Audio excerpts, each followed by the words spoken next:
Good afternoon and welcome to the spring commencement ceremonies, albeit August 1. We are so pleased that you're with us this morning. We, of course, mark the degree grant day for our class on May 2nd with a presentation on our homepage, but it just doesn't replace getting together, even when we have to get together in the days of COVID-19. Thank you, class. Thank you, family and friends, for understanding the need to abide by these protocols today. We are so happy for the graduating class, and we're going to have a day of celebration and a day of memory. To begin our ceremony today, call upon Ola Aloha Israel for the delivery of the invocation. Israel.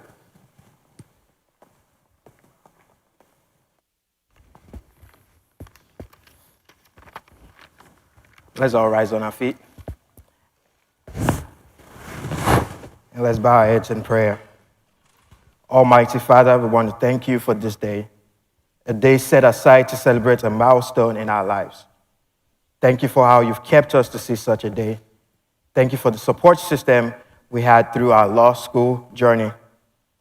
Thank you for the professors at Baylor Law who helped us through 3 years of hard work, anxiety, and frustration. Thank you for all our family members who stood by us and encouraged us to continue and not give up. Thank you for the lifelong friends we made along the way. Thank you for everything and everyone you've brought our way this past 3 years. Heavenly Father, we want to use this time and occasion to pray for this country. We're in a time plagued with racial unrest. We pray, oh God, that you place your love in the hearts of all men and women, that we may love our neighbor as we love ourselves. And concerning the raging pandemic, we pray you have mercy on us as a nation and also on the world. And as we move a step closer to becoming lawyers, we pray your love manifests through us. Your word says in Luke 12:48, to whom much is given, much will be required. Help us to use our knowledge for good and not for evil. For in Jesus' mighty name we pray. Amen. Thank you, Israel, and again, welcome to our spring class commencement ceremonies. Israel, I took note in your prayer that first of all, you thanked God for blessing, and even in a time such as we are dealing with global, you haven't just been through that journey. You've also been through an unusual journey these past 4.5, nearly 5 months. You finished up with real class. You finished up with a sense of persistence. You finished up with an array of attributes that we connect with Baylor lawyers. And I appreciate the fact that you have been patient and you have been understanding of the disruption in our educational system over these past months. You got through, though. You made it. You've arrived, and you are going to be Baylor lawyers. You're not arriving here by yourself, though. On live stream today, we have, of course, your family and your friends. And I draw to your attention the obvious. You did not get here by yourself. Indeed, we are celebrating you today. However, your accomplishments have been made possible because there have been so many loved ones, families, and others behind you as you have passed through the journey. I believe that it's appropriate, class, if you would stand in a moment, take a look at the screen on your left and express to your family and friends the appreciation for their love, for their support, for their nurture that has brought you this far. And I'm speaking, of course, of spouses, of parents, of children, of partners. I'm speaking of grandparents, and aunts and uncles, everyone who has invested in your success that has brought you to this point of accomplishment. So let's stand now and show our appreciation and our love for those who brought you here.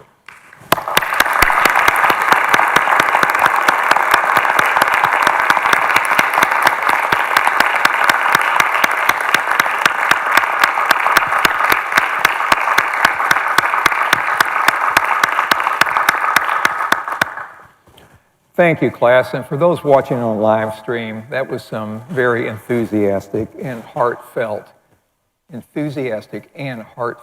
applause. Baylor Law School has a theme that runs through our programming. It's the theme of service. Beginning from the first day of orientation up through graduation, we remind our students that to be a lawyer, to be an effective lawyer, you have to have a heart to serve. You have to have a heart to help people. At the bottom line, lawyering is about reaching out to help those who need help. And referring back to Israel's eloquent words in his invocation, we all know that now, perhaps more than ever, we have a nation that is hurting. We have so much of our population that is facing incomprehensible uncertainty. And I cannot help but draw the connect between the education, the training, the analytical problem-solving skills that you have developed during your journey through Baylor Law School to allow you to go out and to make a difference in the lives of those who are hurting and who face very uncertain futures. You'll recall back to orientation when I spoke to you, I posed the question to you, why are you here on this earth? It's a question you need to ask yourself every day, or at least from time to time, to keep yourself balanced. And each of us, of course, would have perhaps a slightly different answer to that, but I suggested an answer that I believe is applicable to all. I suggested it in the context of the vertical and the horizontal dimensions of life. Yes, we are here. We are here, the vertical, to serve God's kingdom, to glorify God, and the horizontal, we do that by serving God's kingdom. And I want you to take those words and carry forth with them into the profession and into your life. It's so important to know why you do what you do.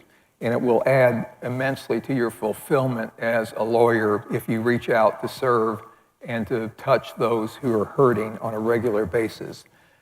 Today, on the stage are my colleagues who will be assisting in the hooding and the award of diplomas, and of course, Professor Fraley will be delivering the commencement address.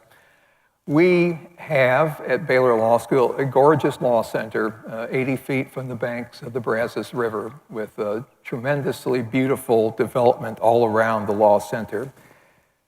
I note that, though, to point out a fact that we must always keep in mind. It's not the brick and it's not the mortar that makes up Baylor Law School. It is not. The brick and the mortar simply house what we do.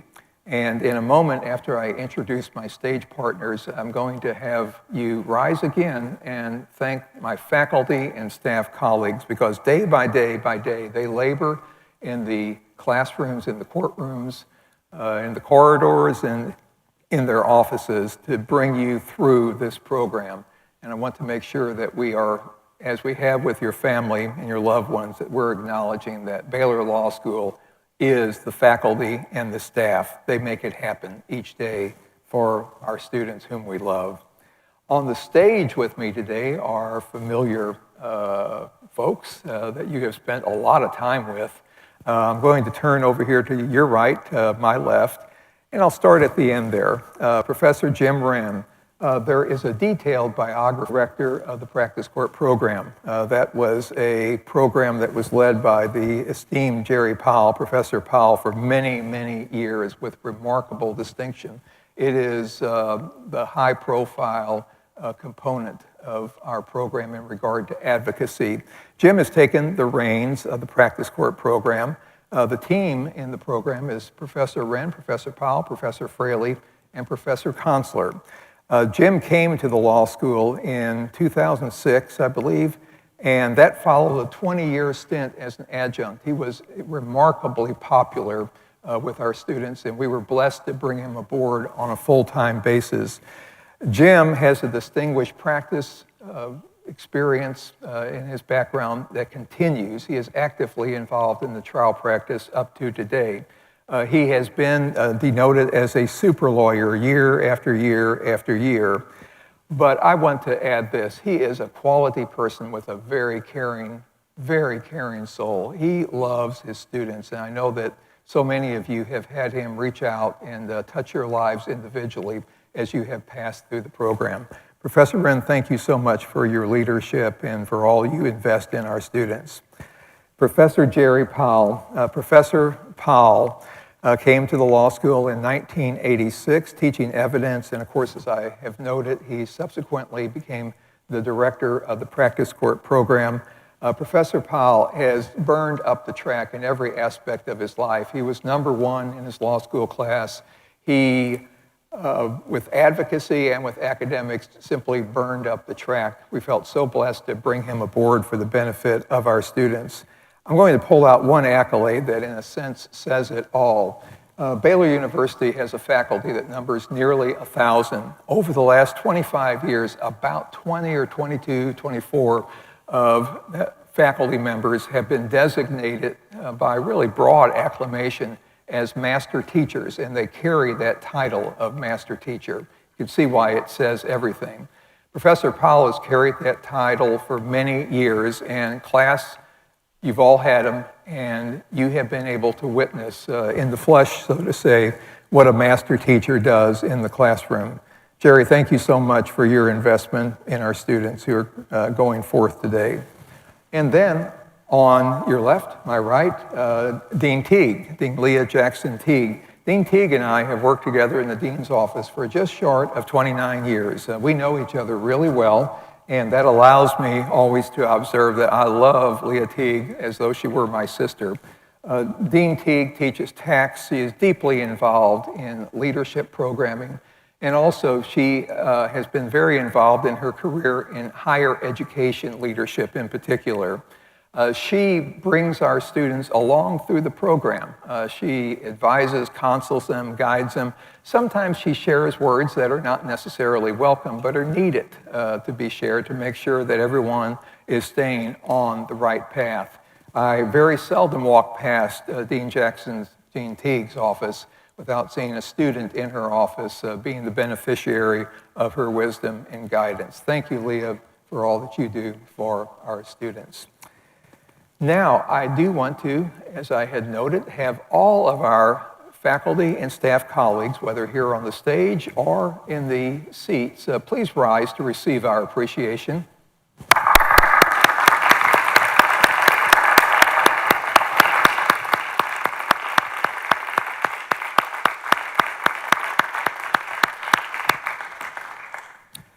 There is one faculty member today not present, but I want to draw attention.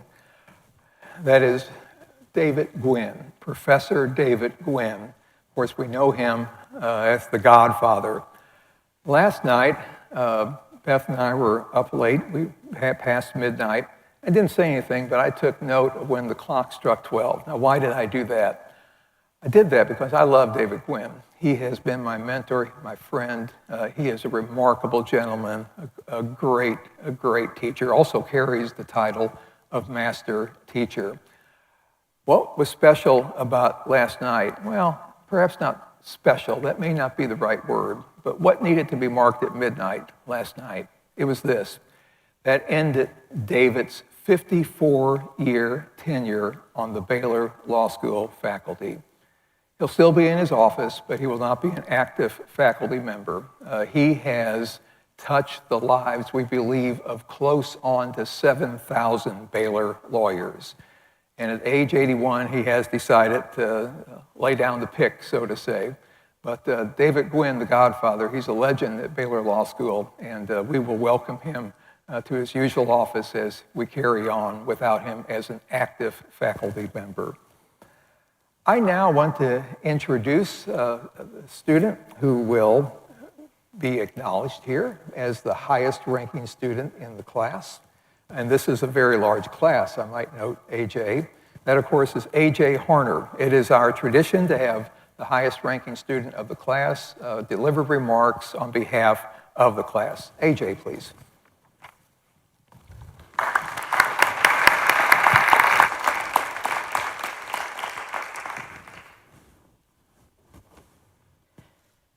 Good afternoon. To my fellow graduates, I say congratulations. To the faculty and staff, I express our sincere gratitude and appreciation.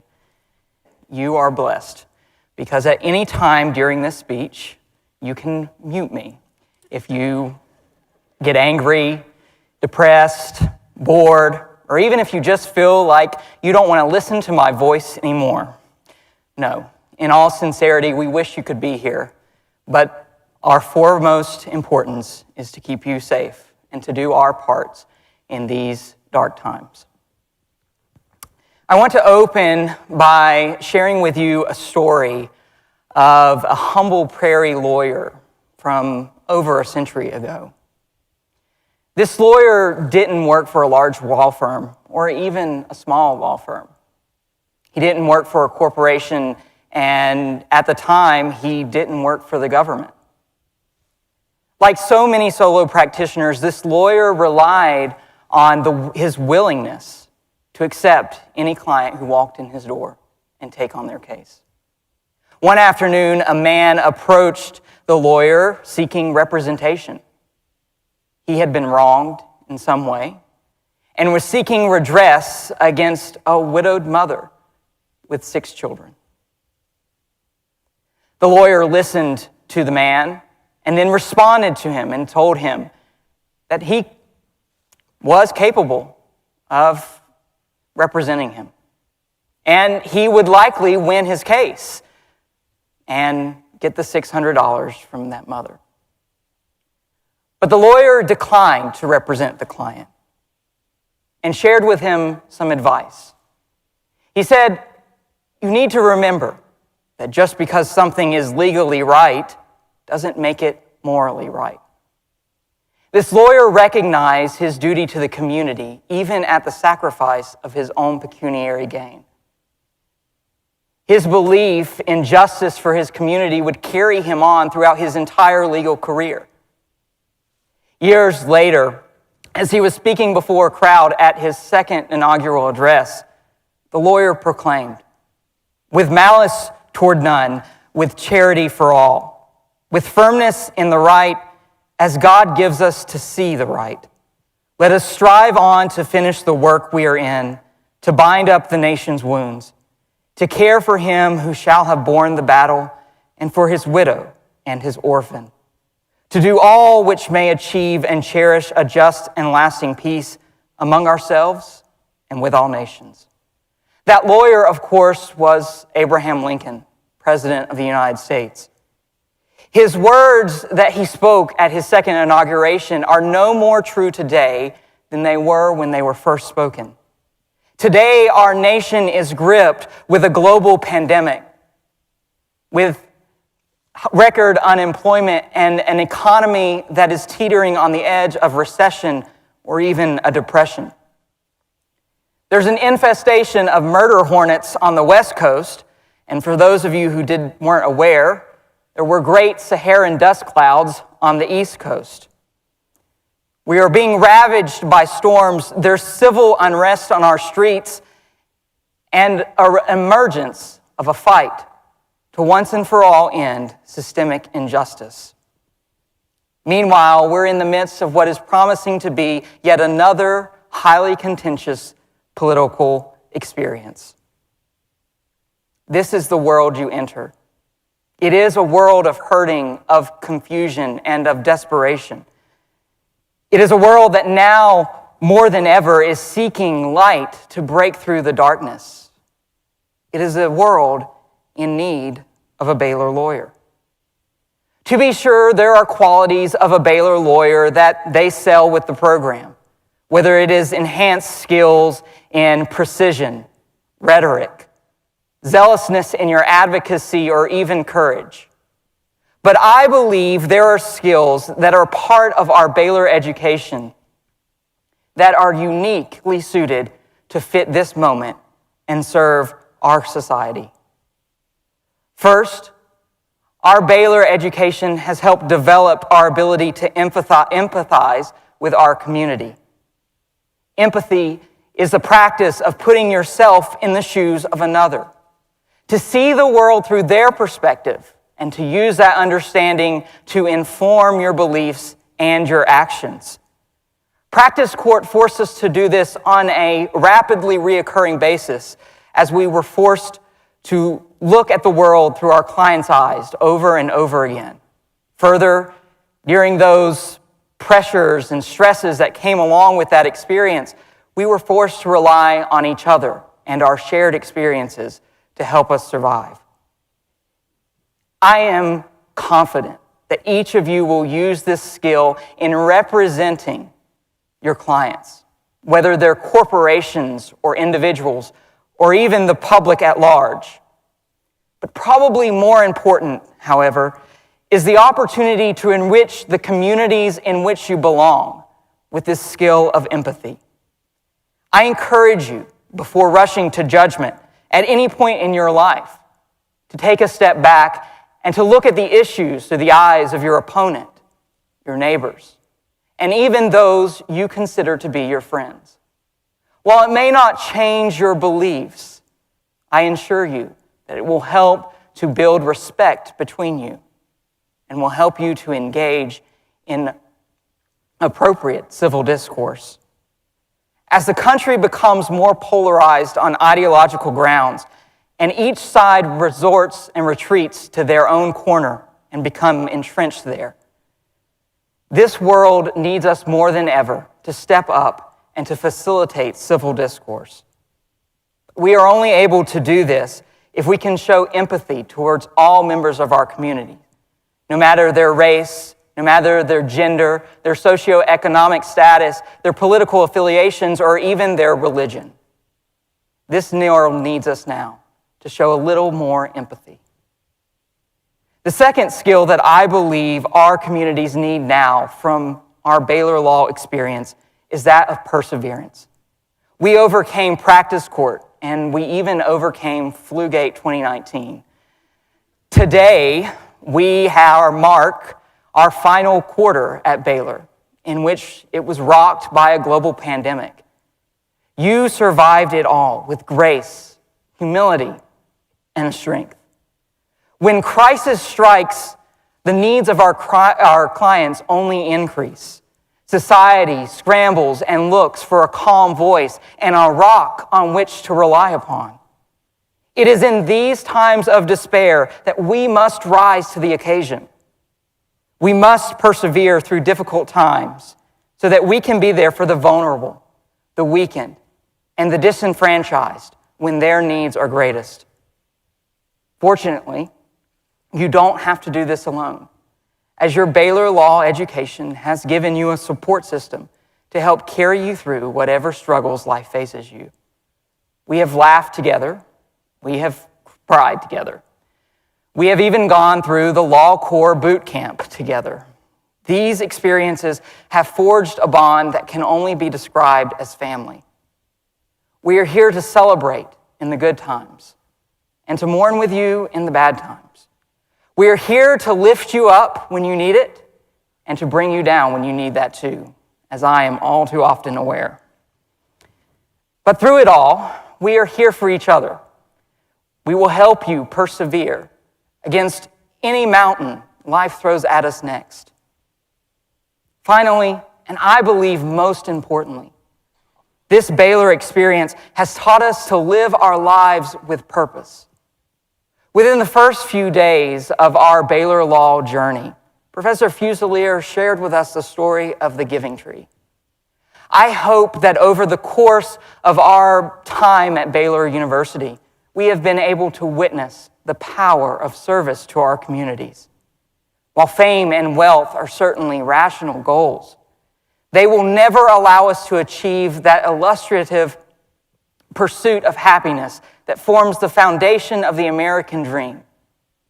The only thing that will help us get there is living a life with purpose. This may look different for each and every one of us, whether it is family, friends, your law firm, community, or even nation. For me, it is my faith and relationship with Jesus Christ who encourages me, inspires me, and who has carried me through this season of my life.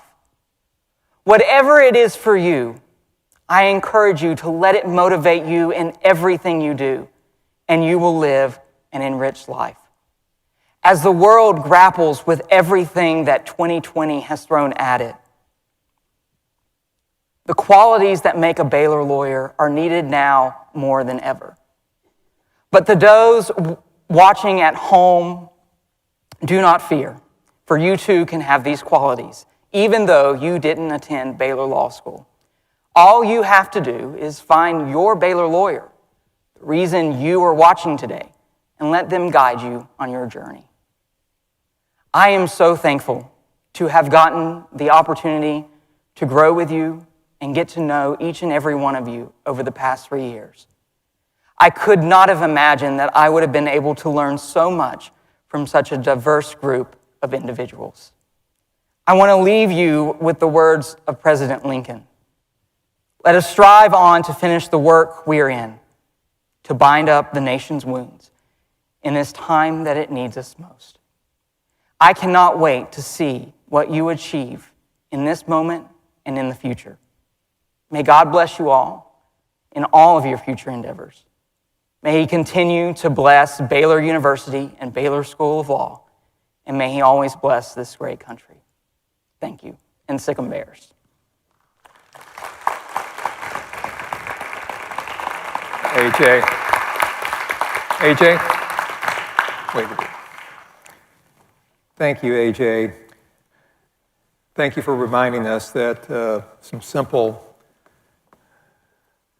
allowances in life to humility, grace, mercy, kindness can get us through even dark times. Well done, AJ. It's now my pleasure to introduce to you someone you know, Professor Liz Fraley from our practice court team. Professor Fraley has been this way before. This is not her first rodeo as the speaker at a commencement exercise at Baylor Law School. We, 5 years ago, were very fortunate to attract Professor Fraley from a very successful defense practice that she had in Dallas. The success that she experienced in practice was just the natural follow-on of the success that she has experienced in life and in career from the time that she was young, and certainly from the time when she was in undergrad and in law school. She went to undergrad at Tulane University, and then, of course, came to Baylor Law School. At both Tulane and at Baylor Law, she burned up the track academically, and at Baylor Law, she was an advocacy standout, which was of course, hint about where her career was going to take her. Professor Fraley had a long practice. Prior to Dallas, she practiced in Austin. There are many accolades that can be won by a practicing lawyer, but I think I mentioned earlier that Professor Wren has been a consistent super lawyer, and likewise, Professor Fraley, year after year after year, has been singled out by the profession as a super lawyer, as the best lawyer in Dallas, and so forth. Accolades coming from her peers, which of course are the most satisfying and the most accurate. She came to the law school and joined the practice court team. We had a side benefit. She is one heck of a trial lawyer, but the side benefit we also realized in bringing Professor Fraley to the team is that for the last several years now, more often than not, and this class is evidence of this fact, we have had more women than men in the law school, something that is seen across legal education. And Professor Powell and Professor Wren, I want to say that you are both outstanding quality individuals and you are outstanding trial lawyers, but you can't always necessarily be a good role model for women trial lawyers. And Professor Consular, if you're watching, it applies to you too. Professor Fraley came and we have strong women on our faculty, but in the practice court program, we needed that type of professional role model that Professor Fraley has been able to give. She is a taskmaster. I think all of you, if you looked at the 4 practice court professors, would probably use different adjectives to apply the personality of each of them. But Professor Fraley, not alone in this, she is a taskmaster. She expects professionalism. She expects excellence. She expects the full effort to be given, regardless of the circumstances. She expects ingenuity and creativity when it must be called for. She is indeed a super lawyer. She's a fantastic teacher, and you are wise today to call her before you for her remarks to the class. Professor Fraley, please.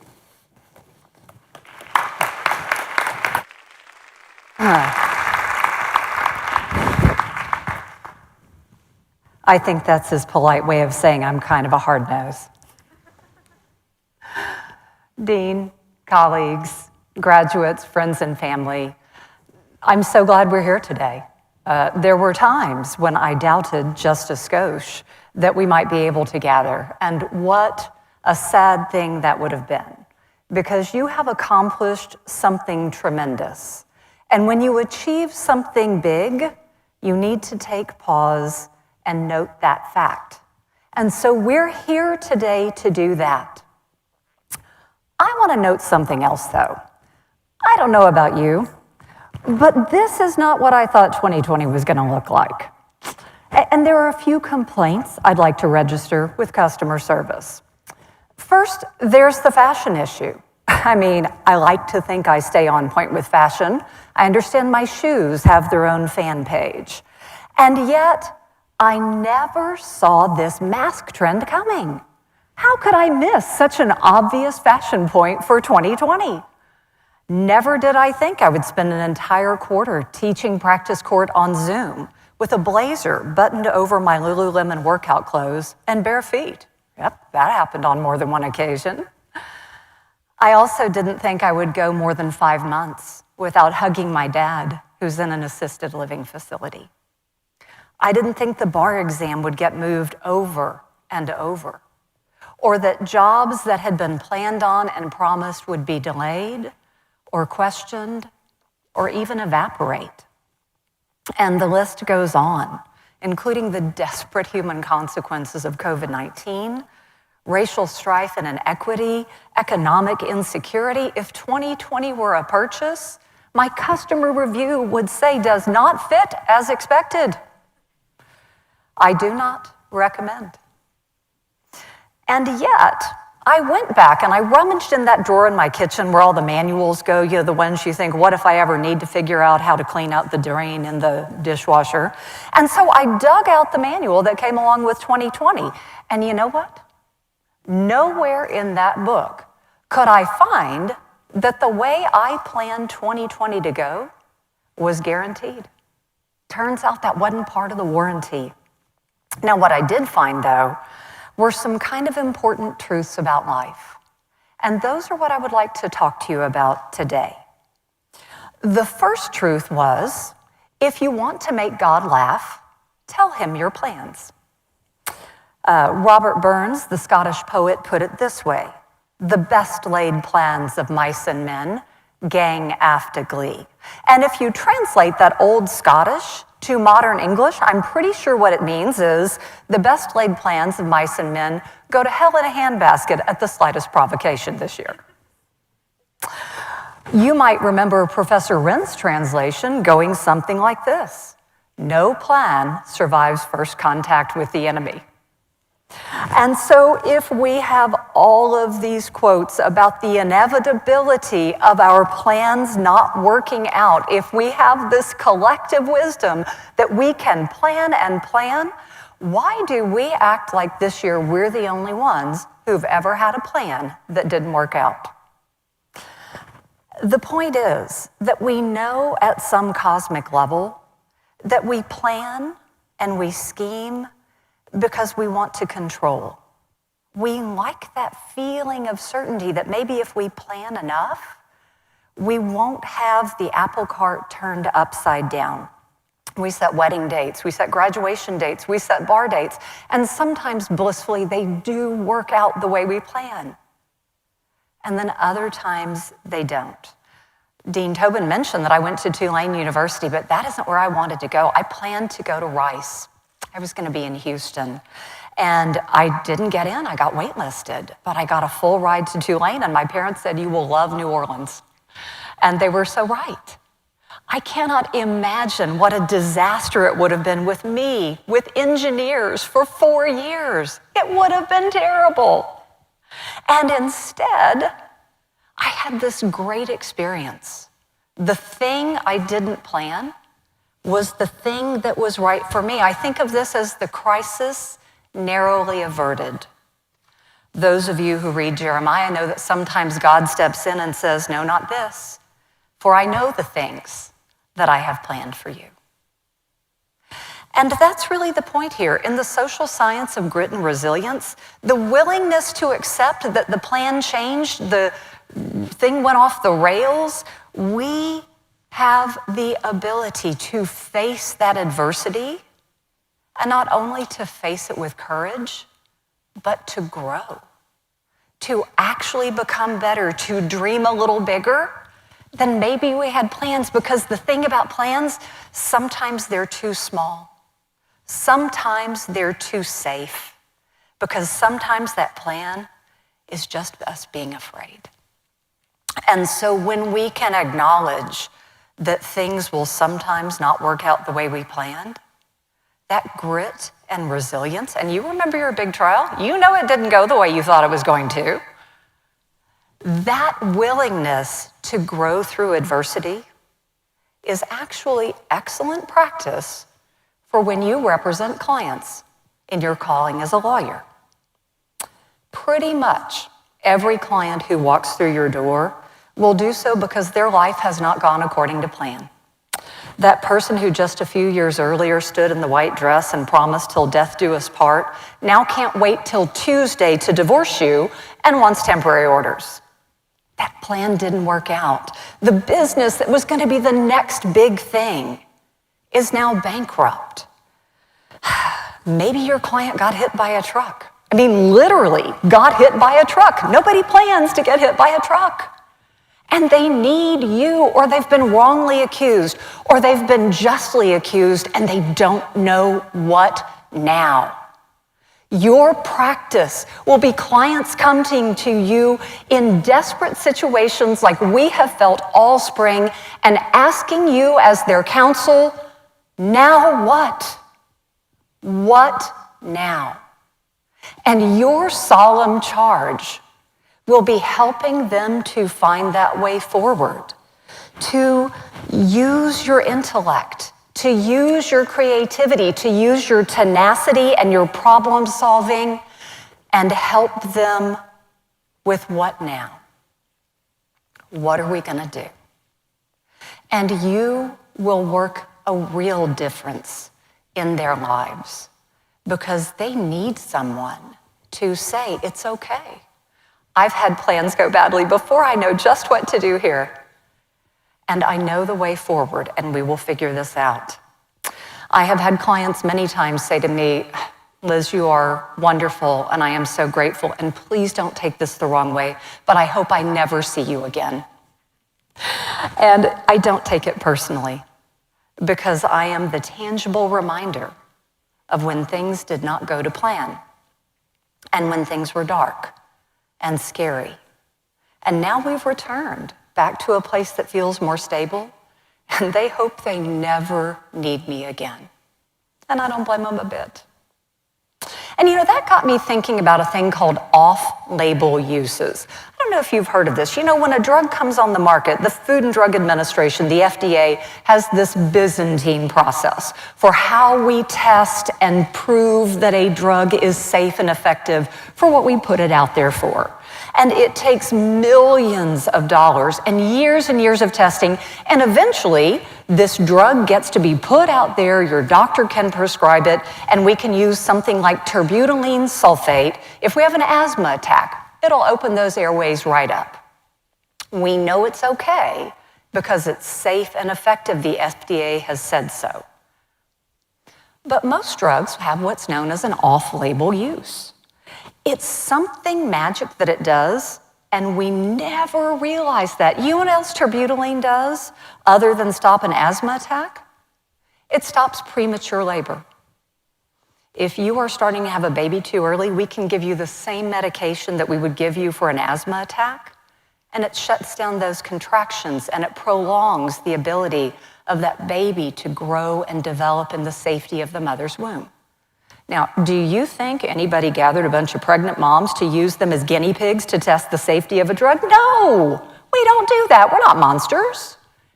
And yet, we discovered this inadvertently. And I kind of think 2020 may be our off-label use year.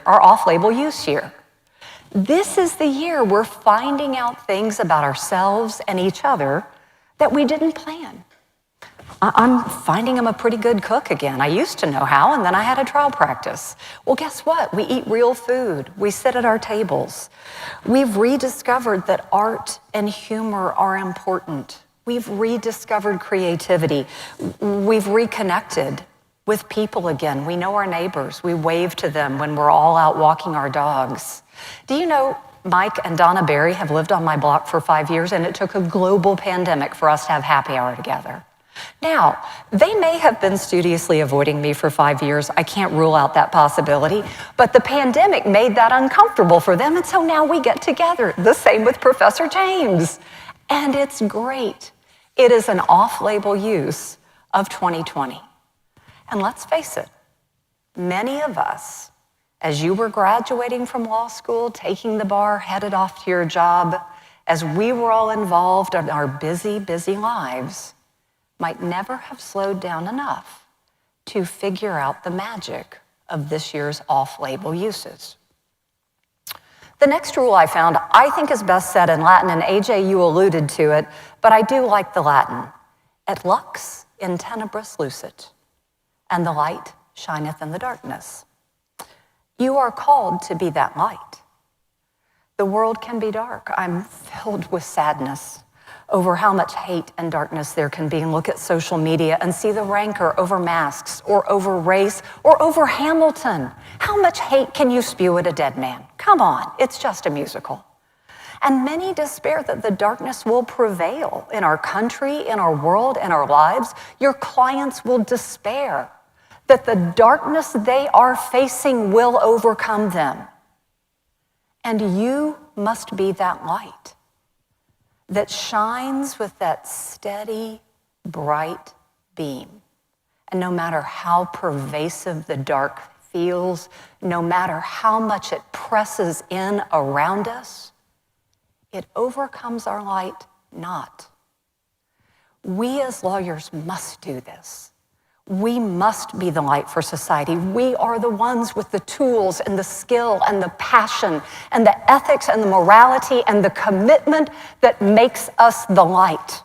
And if at any point we allow that light to be dimmed or snuffed, we are not doing that which we are called to do. We've had a little patches of light in these dark months. I've seen you reach out to each other, performing acts of kindness that make my heart glow a little bit more. We laugh a little bit more. We bake a little more bread. We've seen a few more sunrises and sunsets. I hosted my first home prom. My senior was graduating from high school, and she feels, with the acuity that you do, the many lost opportunities. And I really recommend the home dance party to you. You always like the music the DJ plays. It's very comfortable to dance barefoot. And there is joy in just moving together in celebration. You don't have to have a big venue. You just have a heart that will shine some light on the situation. The other thing that brings light is hope. And I don't mean hope like I hope I find $1 million when I walk outside of Waco Hall. What I mean is the hope that actively wrestles against despair. Václav Havel put it this way: hope is this deep and powerful sense. It's not the same as joy when things are going well or you're investing in an enterprise that's certain to pay off. It's rather an ability to work for something to succeed. Hope is definitely not the same thing as optimism. It's not the conviction that something will turn out well, but the certainty that something makes sense, regardless of how it turns out. It is this hope above all that gives us strength to live and to continually try new things, even in conditions that seem as hopeless as ours do here and now. In the face of this absurdity, life is too precious a thing to permit its devaluating by living pointlessly, emptily, without meaning, without love, and finally, without hope. And remember how full your life can be when you shine that little light on the love and hope that you can give to others. The other thing that's great about light, it reflects back in on us. And the more we light the way for others, the more it will reflect into us. And so it lights up the world even more. How can you shed a little more light as you go forth from here? How can you bring a little more hope? You know, that is really, to me, the calling of 2020, and isn't it ironic that we associate 2020 with perfect vision? What is your vision for this future of hope and light, where you will lighten the darkness just a little? There's another rule from the Book of Life I discovered. The magic often happens in the broken places. It doesn't always happen because we planned it. It happens because we roll with the punches. It happens because we are willing to see the magic of what might happen if we stray from the path, if we take a wrong turn, if we eat something funny. It just gives us a chance to grow and appreciate and live and learn. And so don't be afraid if things don't go according to plan, or if things break, or you are off the track. Yes, the sign might say there be dragons here, but you also might find the magic of that perfectly imperfect moment. And finally, the Book of Life has written in big, bold letters, cherish people. I don't know about you, I miss people, even the ones who used to annoy me. I really miss them. I miss gathering. I miss going to church. I miss being in a crowd and watching fireworks or listening to music or dancing, laughing, eating. I miss seeing your faces unmasked. And I do not want us to come out of this time with less of an appreciation for people. So take time every day and cherish the people in your lives. Cherish those you love and cherish those you don't. Recognize the worth of humanity. Is that not what really we are trying to do now? We are trying to get rid of all the dissension and strife and come back to the point where we are all God's children. And each of us was created perfectly in his image, and the same God who thought we needed stars and beaches and mountains believed we needed every one of you in this world. And so go cherish everyone the way we cherish you. And so in fairness to 2020, I actually think I need to go back and rewrite my product review. This product is not what I expected. I am still not sure the fit is flattering or comfortable, but that may be because I've grown a lot, and I don't just mean from all the baking. I think I'll keep this year because it has grown on me. And I think it has a lot of useful properties, including some helpful off-label uses. So take your 2020 with its odd fit and its twists and turns and head out to do all the good that you can, to be all the light that you can be, to fill everything you do with hope and a sense of purpose. And I send you out with my favorite benediction from Henri Frédéric Amiel. Life is short, and we have little time to gladden the hearts of those who travel the way with us. So be swift to love, make haste to be kind, and we are very proud of you today. Thank you.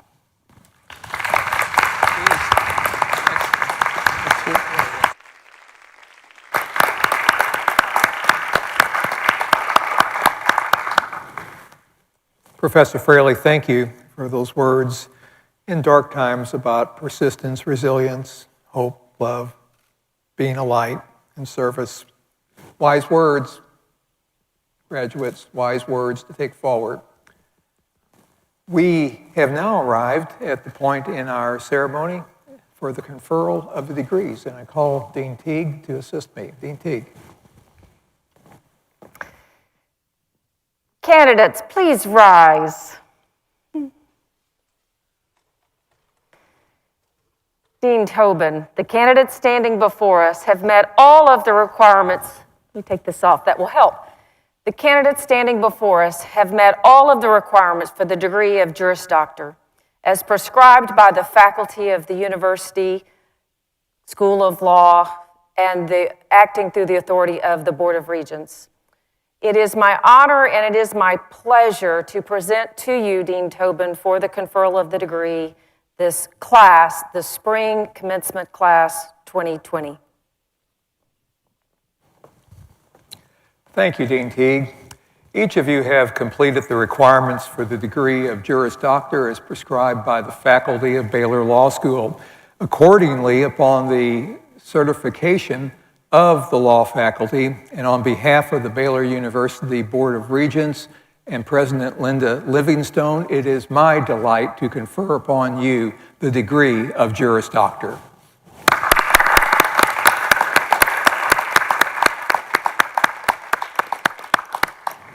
We will now go forward with the hooding of the graduates and the award of the diplomas. We have a long tradition at Baylor Law School. Family and friends watching at home, it is a tradition in which we encourage the family and friends and loved ones of each graduate to make as much noise as possible when their name is called upon the stage. We know that you can't be heard here in the auditorium, but we want you to make your own noise at home, and we have supplied the class with a number of cowbells, and so you will be hearing the tinkling of cowbells along with applause. I regret, though, that we can't make the challenge to you, family, because you're not here, because we do, in live ceremonies with everyone present, measure the depth of the love you have for your graduate by the decibels that you can produce. So let there be more cowbell today. And as the faculty are moving into their place, let me explain just a little bit about how this ceremony will be different from when we are all together in person and not in the middle of a global pandemic. We are going to ask the graduates to come up as soon as I call their name and come to a spot. They are going to hood themselves. Typically, we would have 2 faculty members that the class has chosen to be their hooders, their presenters of their hoods. The 2 faculty would be presenting the candidates with their hood. Instead, in our touchless environment, we are asking the graduates to hood themselves, and they will do that on this side and pose for a photo. They will then walk across the stage, and they will not receive their diploma from Dean Tobin. Instead, they will go pick it up off of the table, come back to a designated spot so that, again, we can have a photograph that will include Dean Tobin and your chosen speaker, Professor Fraley. So with that, we will begin. Rachel Ann Banks.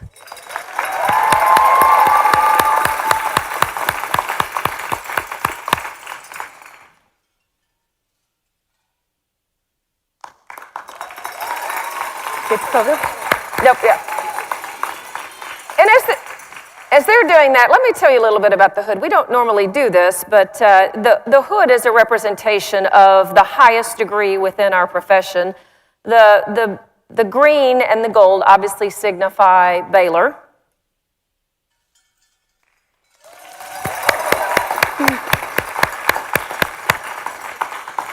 And the purple is representative of our profession, law, which is a noble profession. Samantha Jo Baines.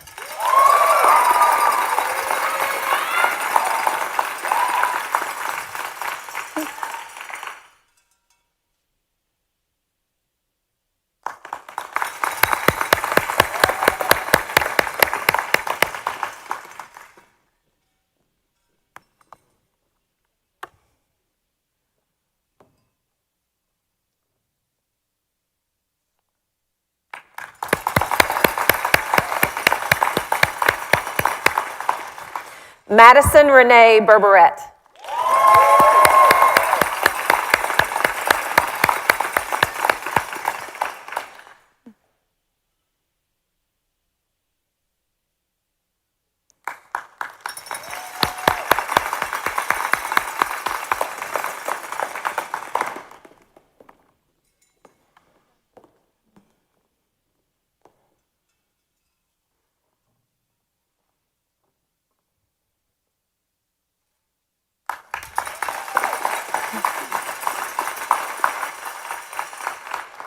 We're also going to recognize those that are not able to be with us physically. Cody Lance Brandsetter.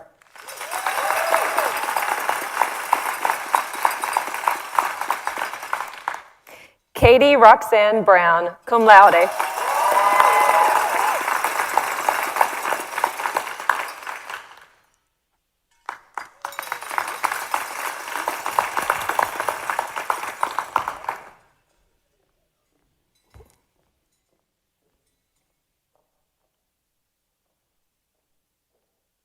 Other way.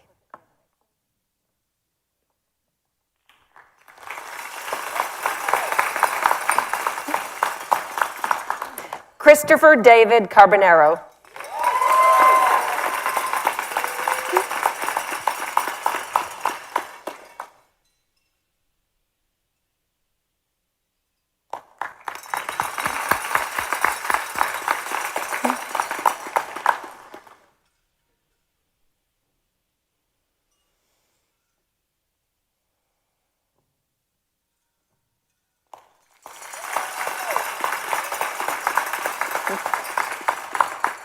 The next graduate is also not able to be with us, but we want you to know that she is graduating with a special distinction in litigation and hard-earned distinction. And she's also graduating with the honors of cum laude, Tori Blue Coates.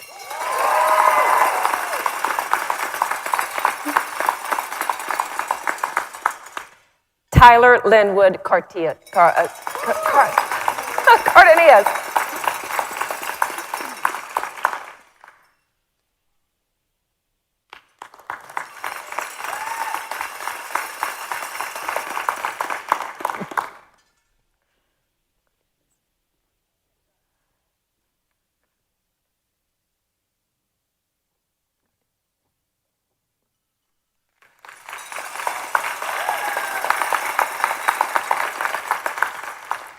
Kylie Lynn Cotton.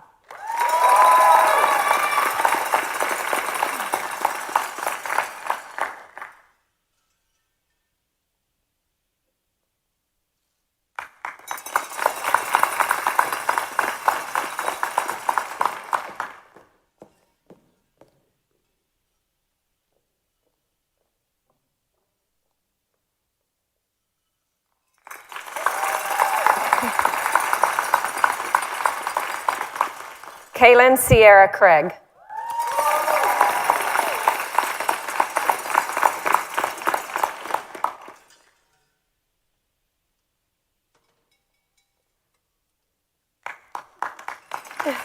Wait, photo. It's okay. No.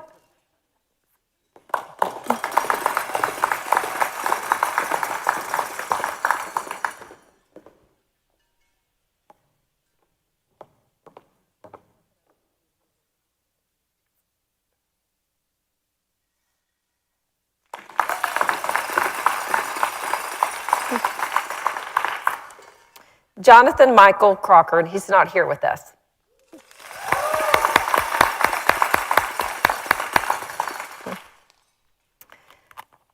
Austin David Dom, cum laude,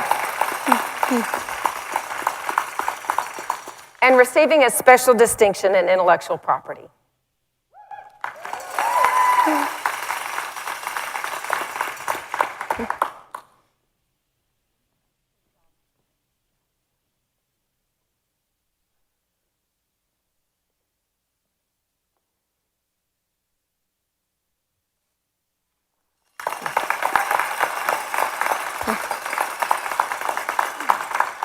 The next graduate is not with us, but is graduating with honors as well. Jacob Austin de Caratry, who is receiving the magna cum laude designation.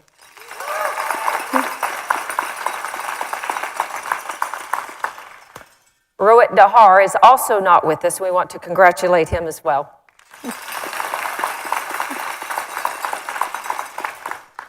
Joshua Austin Dinsmore.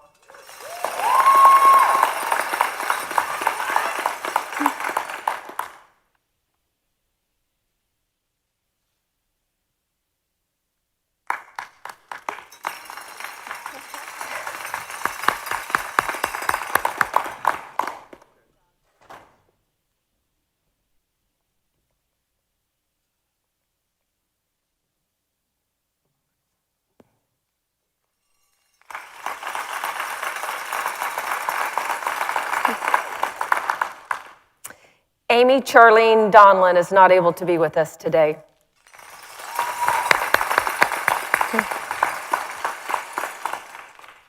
And Cody Timothy Dowling is also not able to be with us today.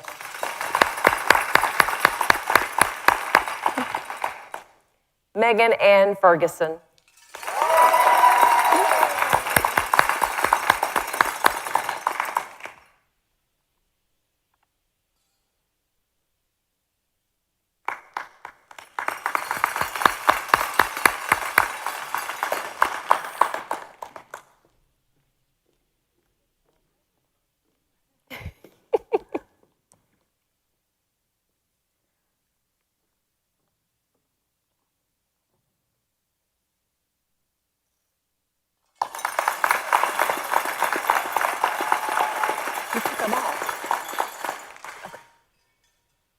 Elisa Nicole Forster.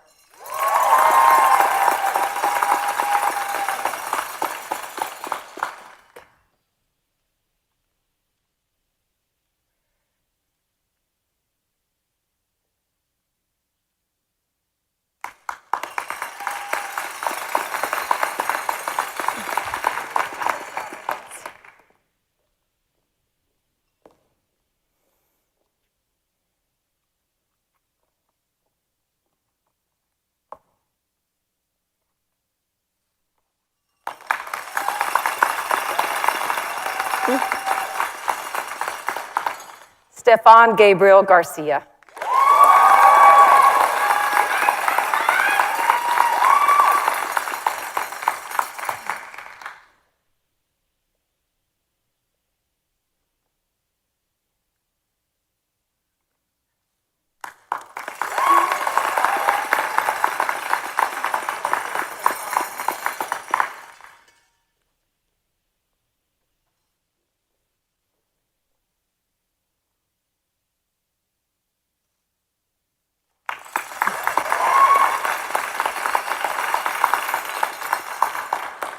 Bethany Grace Gingras, cum laude.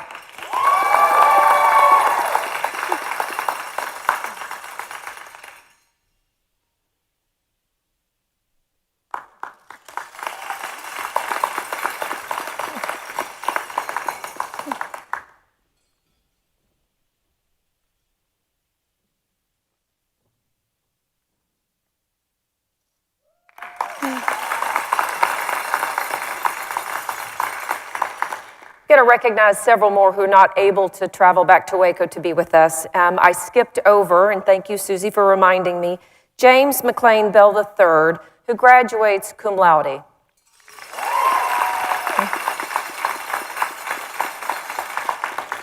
Also not able to be with us, George Barry Graves IV.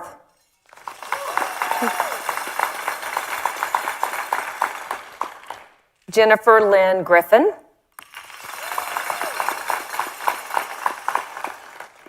Alexa Jane Griggs. And now we have Tyler Ray Honish, cum laude.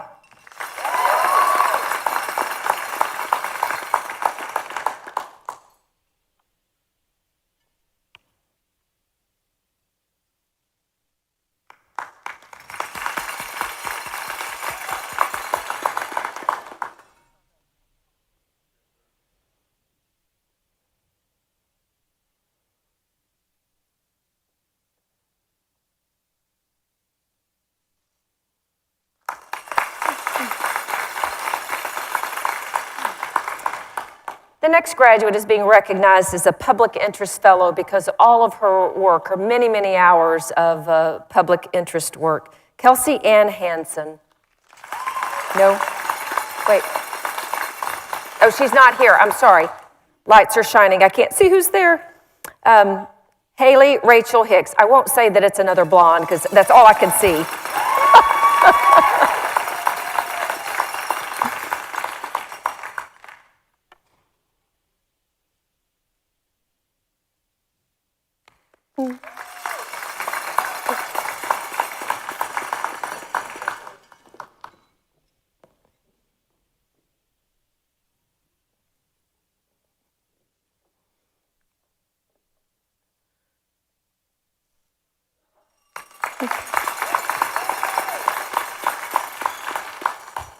Blaine Shelby Hill, cum laude.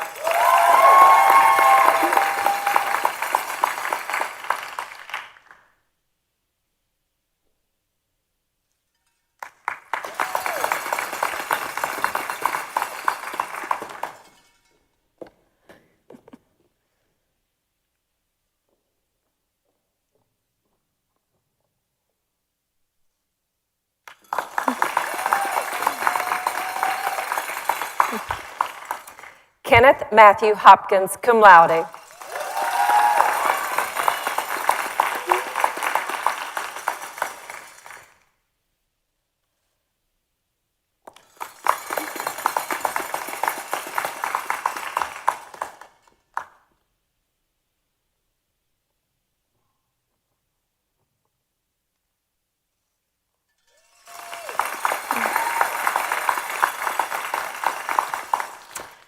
The next student you've heard from, we were blessed with his presentation on behalf of his class. He is the highest ranking student in the commencement class, but he is also receiving 2 special distinctions today, a special distinction in business planning and a special distinction in litigation.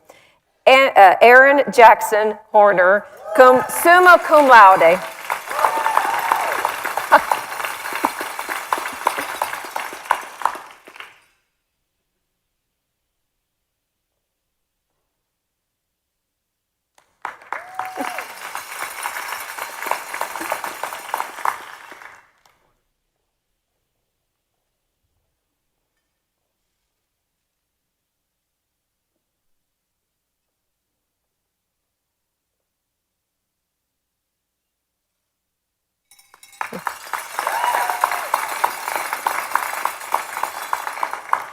Sydney Brooke Honeymiller, magna cum laude.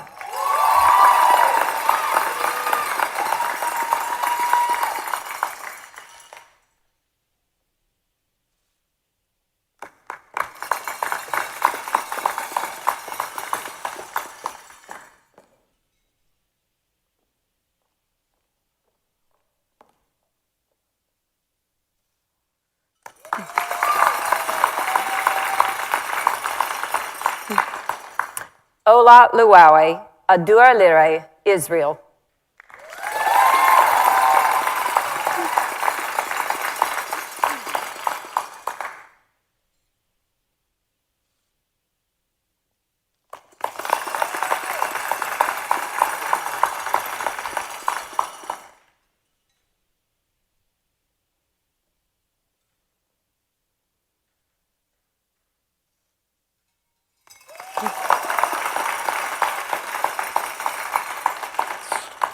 The next graduate is not able to be with us. Blake Edwards Jones.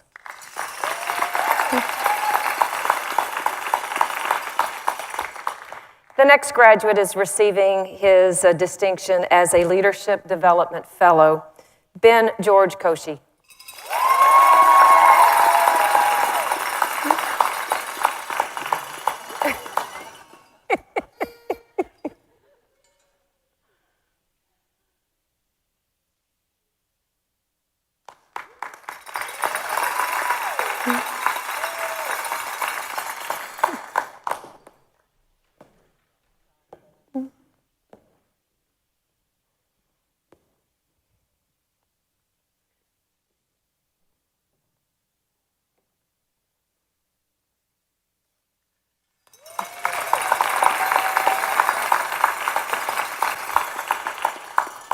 Lee Philip Lazier.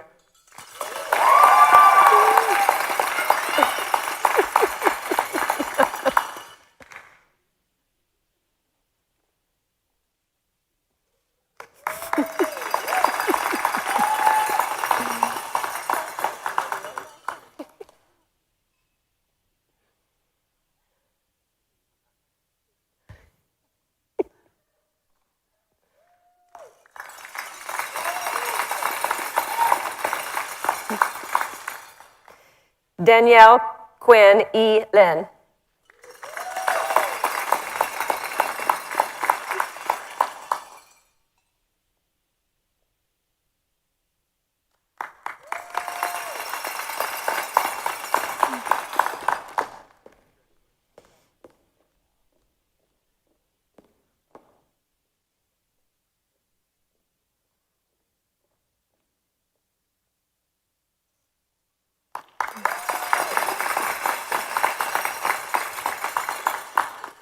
The next student is receiving a special distinction in criminal practice. Susanna Lynn Lyles.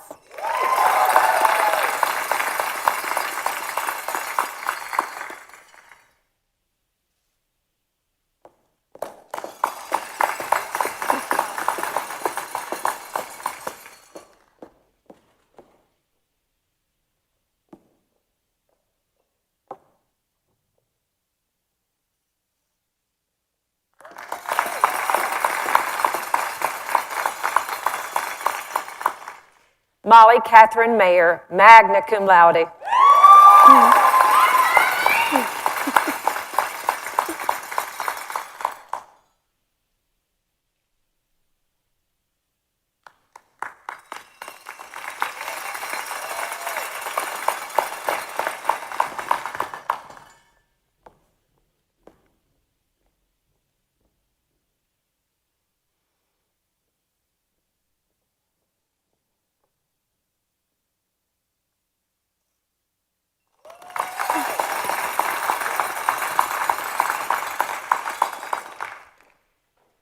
Gabriel Nicholas Melija, who's not here with us today.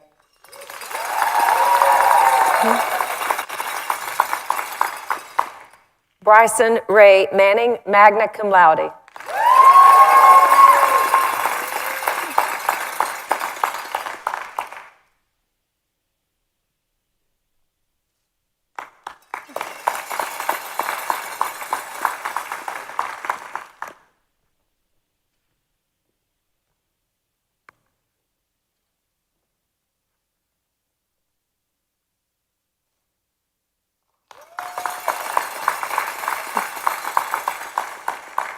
Not able to be with us, Gregory Carson May.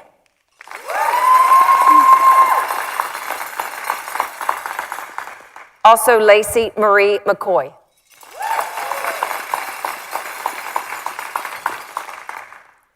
Maria Lynn McIntyre.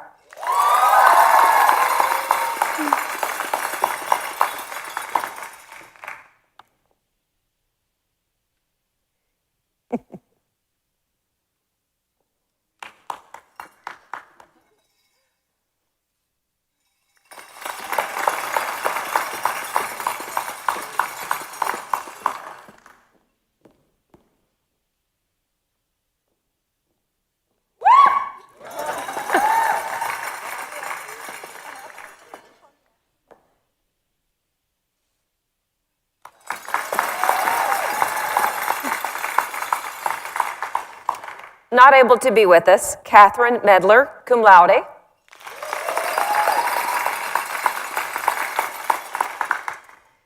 And Michelle Hadley Nadine, cum laude.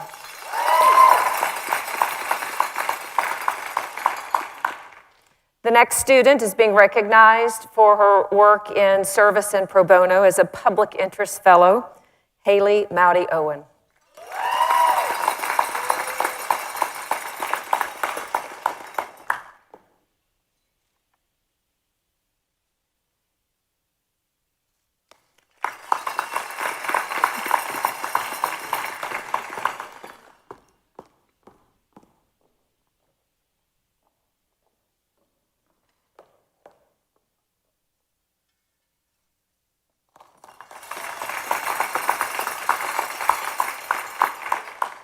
Ryan Mitchell Owen.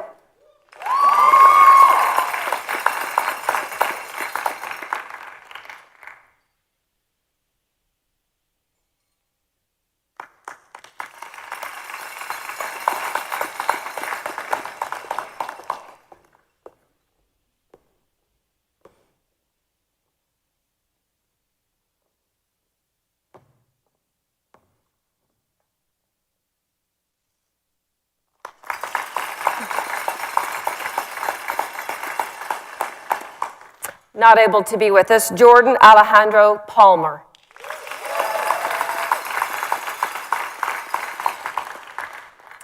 Cassandra Hope Patterson.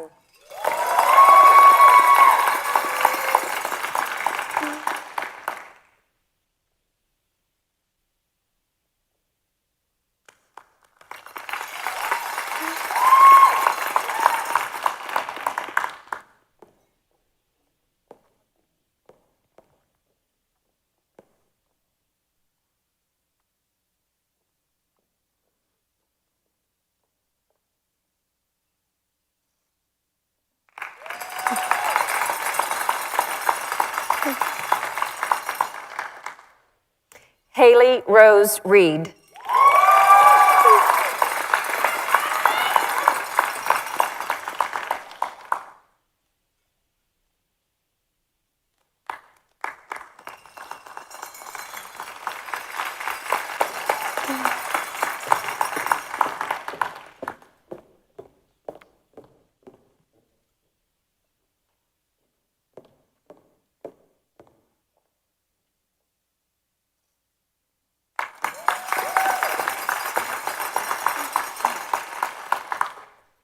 Not able to be with us, Alex Sungjung Ri.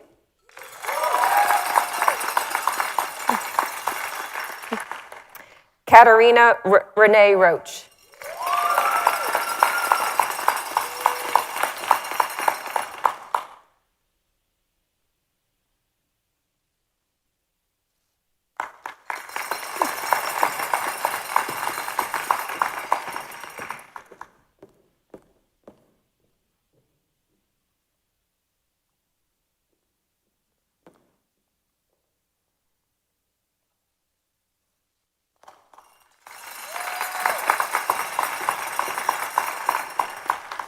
The next graduate is being recognized with a special distinction in litigation, Christina Elaine Rosendahl.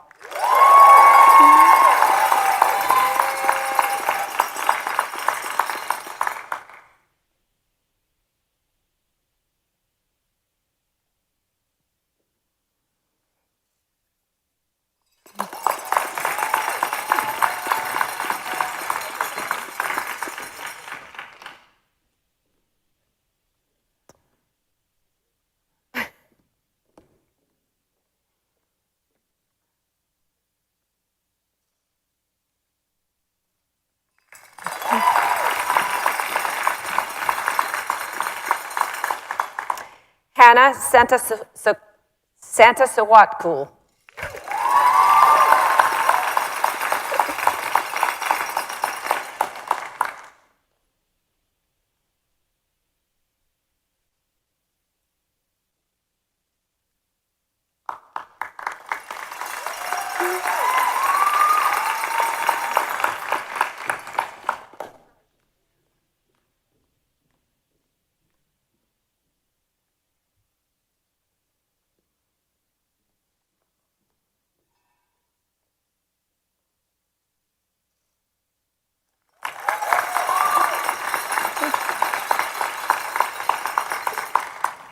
Ashley Nicole Schultz.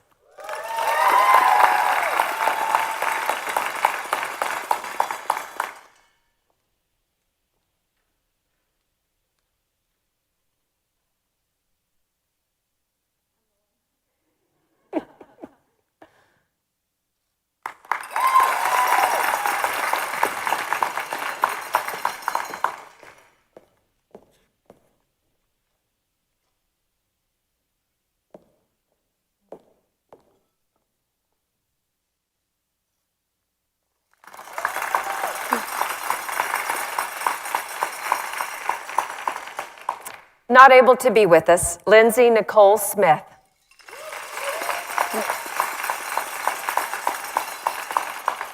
Also not present, Sydney Elise Smith.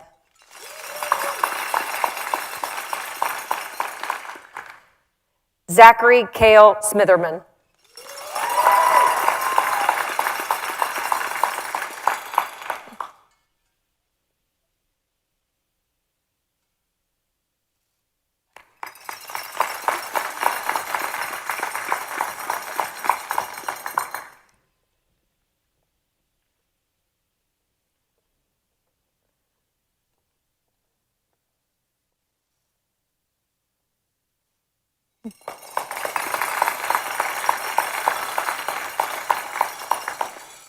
Kayla Rose Stanford, cum laude.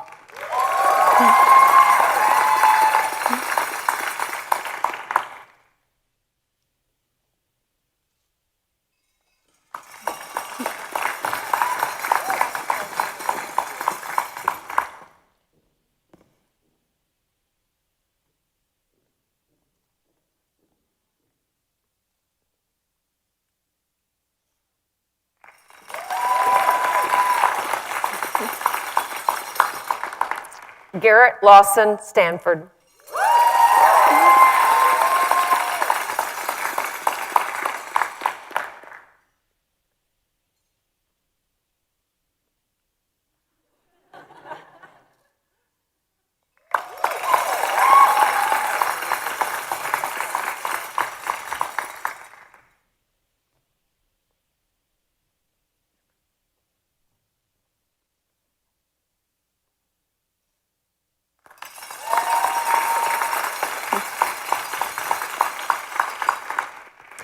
Not able to be with us, Seth David Stukalin.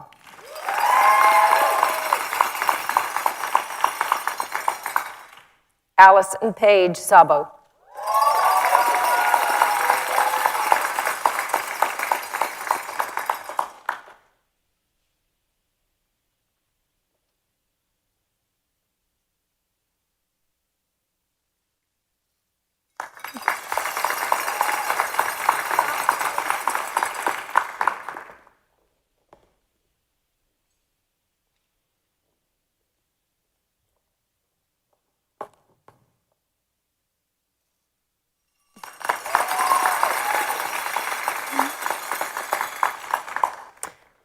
Not present with us today is William R. Thornhill III.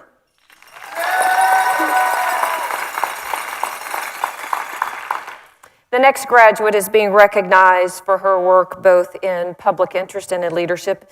She will be designated as a Leadership Development Fellow and as a Public Interest Fellow. Sarah Elizabeth Tobin.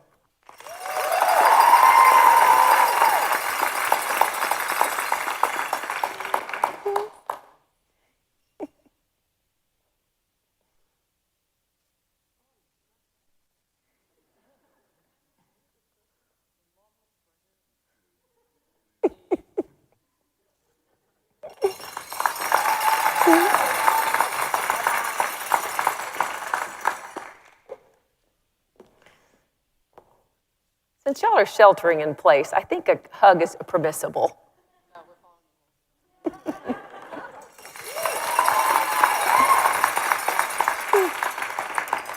Sarah Beth is the daughter of Dean Brad Tobin and Beth Tobin, but we are following the rules for everyone else, to be fair. Not able to be with us, Christian Andrew Truelove.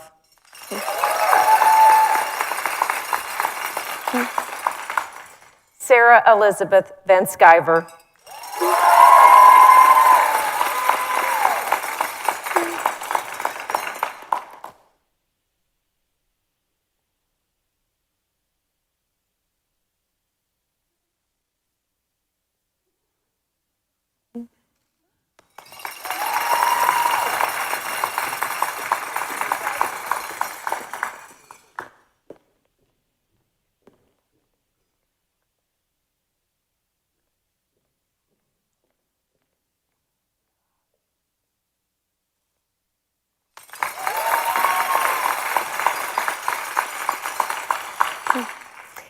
Anne Lawrence Vondrock.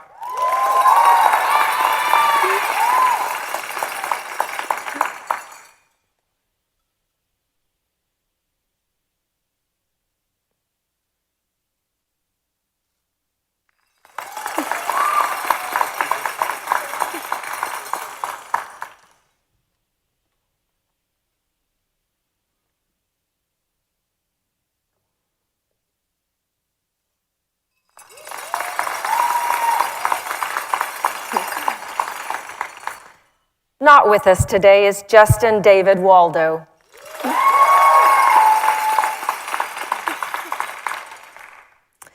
Bailey Elise West.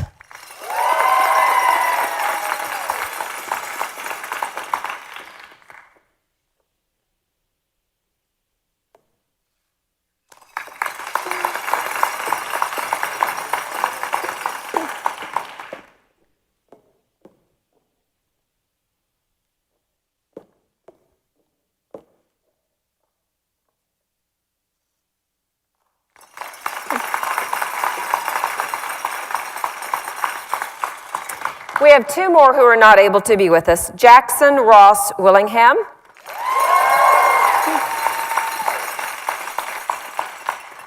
Brian Michael Weisenbecker. And again, my sincere apologies to James McLean Bell for not calling you in order and missing your photo on time. Graduates, let me say thank you for being here, but also let me congratulate you for doing just an excellent job with the hoods.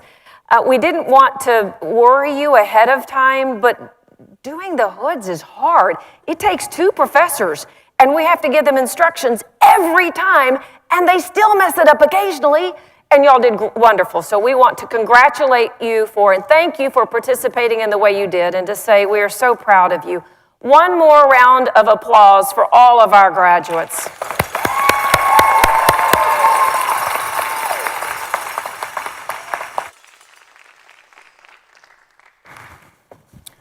Thank you, Dean Teague. Congratulations, graduates. You're going out into the profession, as has been noted, in an especially trying time nationally and globally. We have the complete assurance that you're going to use your education, your training, your talents and your gifts that you have honed at Baylor Law to make an impact upon the world, to fulfill that vertical and that horizontal dimension of life. The 18th century Anglican cleric John Wesley said, "Do all you can for the good of others all the time, to all people by all means in all ways for as long as you can." And I ask you to do that for decades to come. COVID-19 caused us to have to adjust our ceremony today. Thank you, family and friends, for being part of this celebration and point of memory through live stream. Your patience and your participation at home has been much appreciated by the graduates and by my faculty and staff colleagues. We're dealing with COVID-19. We don't know what the end is, but COVID-19 will not dampen, cannot dampen your devotion to serve. It cannot in any way take away one iota the love, the friendship, and the camaraderie that we have among one another and with your family and friends and loved ones. COVID-19 will never overcome or do even an iota of damage to the gifts that you have been given by God. They are protected through grace and through mercy. The virus cannot defeat us, and it will not. The virus will be defeated. A better day will come. But today has been a wonderful day because we have had the honor of being able to celebrate you. We will gather in a moment after adjournment for the class photo with the faculty and staff. I want to thank those who brought this all together. The list is quite long, but I'm going to call out some who were especially deeply involved in making this type of Memory Day possible for us in the midst of COVID-19. Of course, our registrar, Jerry Cunningham, who's the leader of the pack, Susie Daniel, Katie Casper, Nathaniel Jones, Nick Texera, Rick Soul, Josh Gillum, and Chris Bama. Josh and Chris are here in Waco Hall. Waco Hall has afforded us remarkable hospitality in making this ceremony possible. So God bless you all, and we stand adjourned.